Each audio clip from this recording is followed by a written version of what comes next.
প্রিয় শিক্ষার্থী, বানান শুদ্ধিকরণের একটি চমৎকার ট্রিক্স নিয়ে আমি তোমাদের সামনে হাজির হয়েছি। আজকে আমরা একটি মাত্র ট্রিক্সের মাধ্যমে কি করে 100-র উপরে শব্দ তুমি বানান শুদ্ধি শিখে যেতে পারবা, এরকম একটা নিয়ম নিয়ে আমি তোমাদের সামনে হাজির হয়েছি। সবাই স্লাইডের দিকে তাকাও।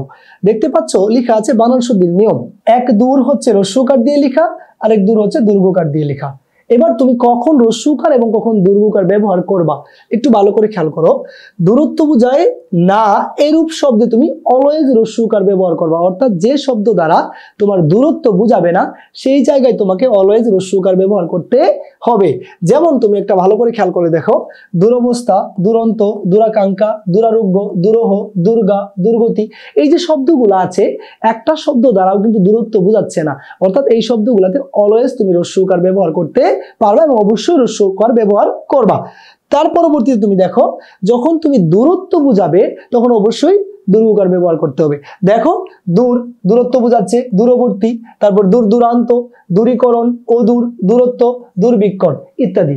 অর্থাৎ একটি মাত্র ট্রিক্স, শত শত বানান তুমি অবশ্যই পরীক্ষার হলে অ্যান্সার করতে পারবা। প্রিয় শিক্ষার্থী, আজ এই পর্যন্তই। ভালো থাকো সবাই।